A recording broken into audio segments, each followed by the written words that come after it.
Muy bien, y continuamos con SER Industria Radio y estamos en contacto con la licenciada en Ciencias Políticas y Economía, Ana Vasco, especialista de integración en el ENTAL del Banco Interamericano de Desarrollo. Ana, buen día, ¿cómo estás? Darío Ríos te saluda. Hola, buen día Darío, ¿cómo te va? ¿Cómo estás? Bien, y bueno, es un gusto en el último mes del año volver a tomar contacto contigo. Y bueno, la verdad que cuando lo hemos hecho aprendimos bastante. Y estábamos en el inicio de la pandemia, la primera vez que hablamos con vos. Han transcurrido unos cuantos meses y queremos preguntarte sobre todo a nivel de América Latina, que es un poco tu universo, ¿qué pasó con la pandemia en relación a la transformación digital en las empresas? Muy bien. Bueno, nosotros lo que vemos es que la pandemia aceleró esa transformación digital. Ya, bueno, todo el mundo está hablando de que se aceleró la transformación digital, pero lo que hicimos fue, de alguna manera, ponerlo en evidencia, porque cuando comenzó en el mes de marzo las medidas de confinamiento y demás acá en América Latina, y empezamos a escuchar cómo, sobre todo en países desarrollados, en Europa, en Estados Unidos, principalmente se hablaba mucho de que se iba a acelerar esa transformación digital, decidimos actualizar una investigación que habíamos hecho justo antes. Y lo que vemos es que en muy pocos meses el porcentaje de empresas que incorporaron esas tecnologías tan necesarias para la transformación digital, como puede ser la computación en la nube, la inteligencia artificial, la realidad aumentada, la robótica, etcétera, ese porcentaje de empresas es muy similar al porcentaje de empresas que habían incorporado estas tecnologías antes de la pandemia, los últimos 2, 3 años. Es decir, lo que llevó varios años se pudo lograr en muy poco tiempo. Por supuesto hay diferencias y por supuesto hay en tecnologías que fueron más incorporadas que otras, ¿no? Computación en la nube, plataformas digitales y servicios digitales servicios móviles fueron las tecnologías más incorporadas, sobre todo por el tema del teletrabajo, ¿no? Que como sabemos bien fue un auge en toda la región. Pero hay diferencias también a nivel de las empresas, ¿no? Las empresas más grandes pudieron incorporar más tecnologías que las empresas más chicas, por ejemplo, ¿no? Y otro dato que muestra esta transformación digital tiene que ver con la inversión que hicieron las empresas en investigación y desarrollo. El porcentaje de empresas que invirtió en muy poco tiempo en investigación y desarrollo se duplicó del valor que era antes de la pandemia. Es decir, ahí lo que vemos de vuelta, ¿no? Es esa clara conciencia de alguna manera de las empresas de poder invertir en esto para poder avanzar tecnológicamente. Bueno, ahí se me ocurren algunas preguntas, por ejemplo, si esta situación que vos decías de las empresas por ahí que más invirtieron o que ya venían invirtiendo, hizo como que se abriera una brecha entre ellas y las que recién empezaron, y quizás algunas que todavía no han empezado también, ¿no? Sí, totalmente, sí, totalmente.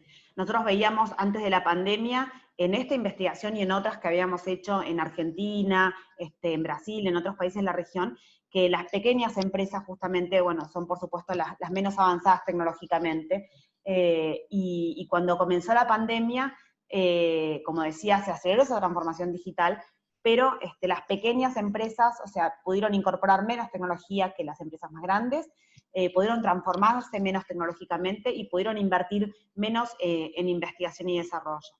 Y también hay una diferencia importante en el tipo de empresas. Las empresas llamadas servicios basados en conocimiento, donde acá sobre todo consideramos las empresas de software y las empresas de servicios profesionales, son las que más avanzaron en todas las tecnologías, a excepción de robótica, donde por supuesto no tienen tanta demanda de ese tipo de tecnología. Pero hay una importante diferencia también de las empresas de bienes, de las empresas de llamadas servicios basados en conocimiento, ¿no? Y los niveles de gasto en investigación y desarrollo también fueron mayores en estas empresas. Y las diferencias que decía anteriormente entre las empresas más chicas y las grandes también se ven en estos sectores, aunque en menor nivel, ¿no? Esa brecha es menor en el sector de servicios basados en conocimiento que en el sector de bienes, ¿no? Ana, ¿qué tal? No, sí. Hola, Gabriel, ¿cómo estás? ¿Cómo estás? Yo te quería preguntar si en esto de acceder a nuevas tecnologías, en la región el problema es la falta de financiamiento. Nosotros esa pregunta la hemos formulado antes de la pandemia y la formulamos ahora nuevamente, y el principal obstáculo a la hora de de avanzar tecnológicamente es la tecnología en toda la región, el financiamiento en toda la región. La dificultad de acceder es el principal obstáculo a la hora de incorporar tecnología. Aparece también en las empresas más grandes el tema de la infraestructura digital, y en las empresas más chicas aparece, por ejemplo, cuestiones como la cultura de la empresa, ¿no? Esto de lo que hablamos ahora, ¿no? Que tiene que ver justamente también con las habilidades blandas, ¿no? Y lo que vemos en la pandemia justamente, que aquellas empresas que tienen más trabajadores que tienen estas habilidades, que entre ellas la capacidad de resiliencia o de adaptación, pudieron avanzar más y pudieron seguir teletrabajando y trabajando en términos generales, ¿no? Pero el acceso al financiamiento es el principal obstáculo. Y después, otro de los obstáculos que aparece es el tema de la demanda de habilidades, o sea, la brecha, la dificultad para encontrar trabajadores con las habilidades digitales que se necesitan. Es increíble cómo con los niveles de desempleo que tenemos en la región y que, como sabemos muy bien, se incrementaron en este contexto, hoy 3 de cada 10 empresas latinoamericanas consideran que le faltan personas que tengan principalmente habilidades digitales y también estas habilidades blandas que mencionaba anteriormente. Y este es un obstáculo a la hora de vuelta, ¿no? De avanzar digitalmente. Este es uno de los principales obstáculos. Y cuando les preguntamos por qué no pueden encontrar trabajadores, esta es otra pregunta que les hacemos, ¿no? Bueno, ¿qué pasa? ¿Qué encuentran? ¿Por qué razón no pueden encontrar estos trabajadores con las habilidades necesarias?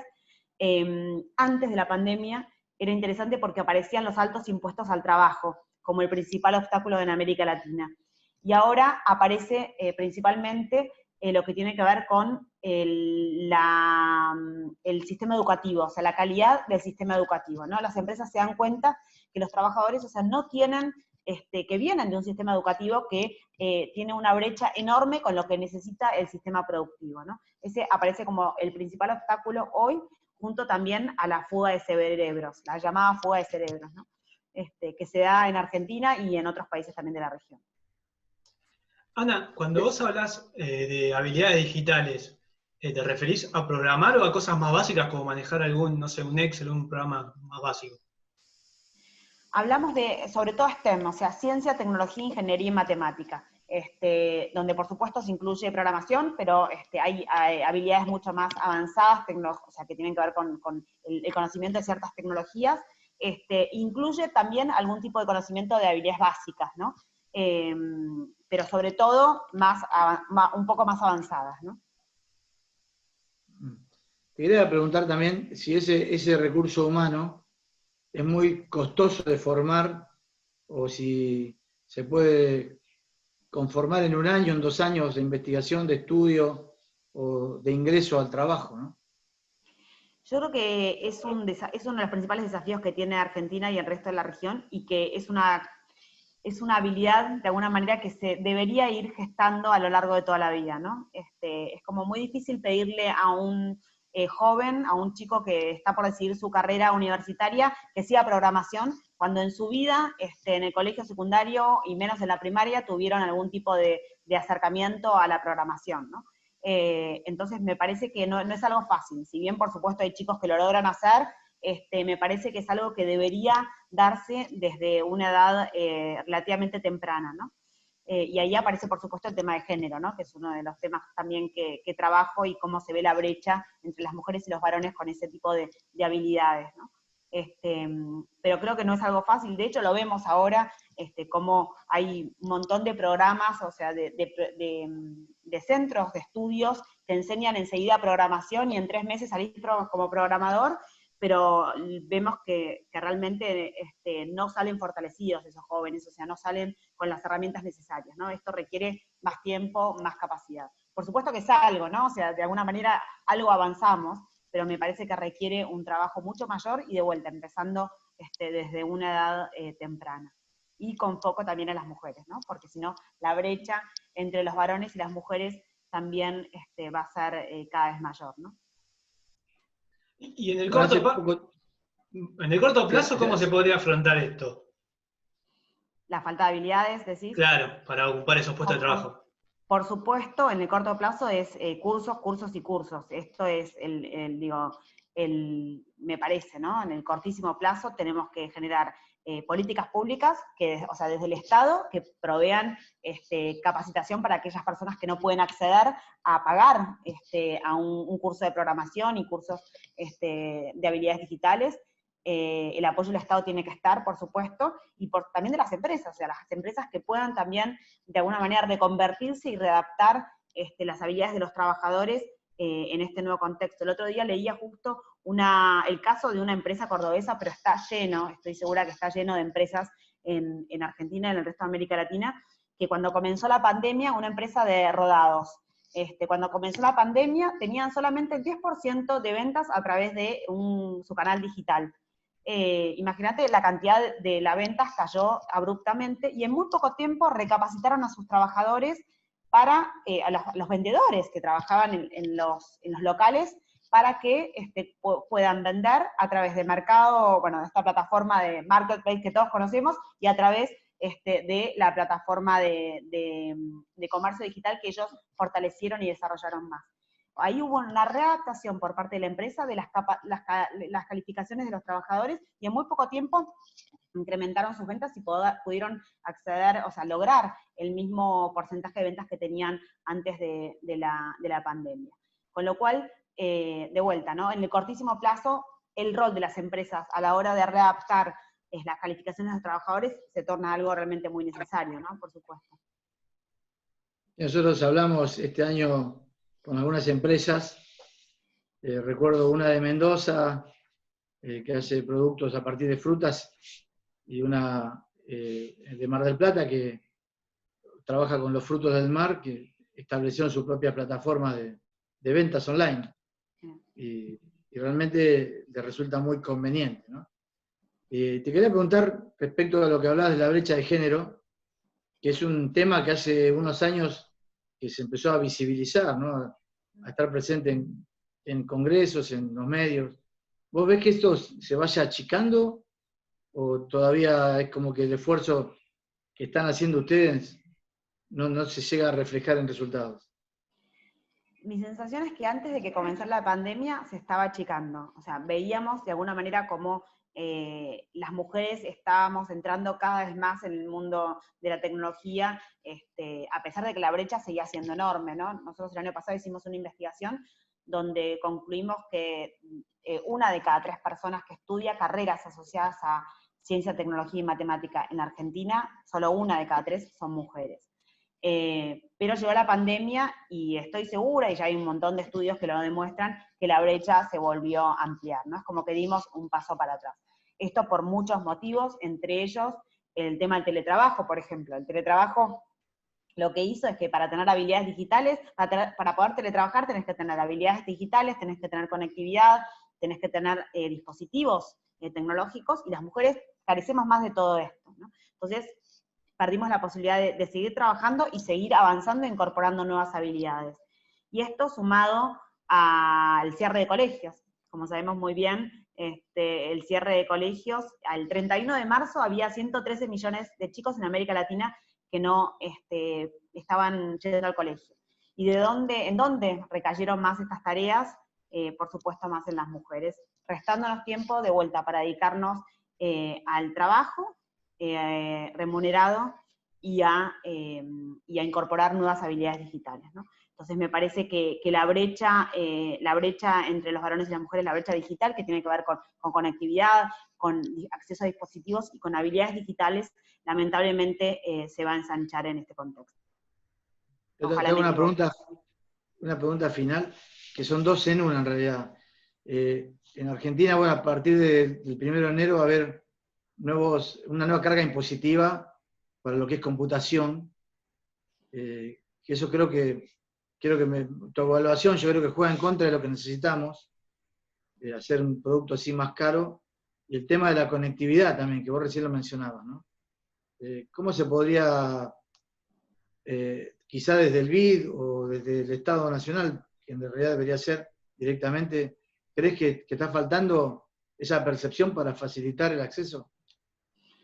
Yo creo que conciencia hay sobre el tema de la necesidad de la conectividad y el acceso a dispositivos. El BID tiene varios programas a lo largo de toda América Latina, en los cuales apoya, o sea, o promueve por parte del Estado el acceso a nuevas tecnologías, ¿no?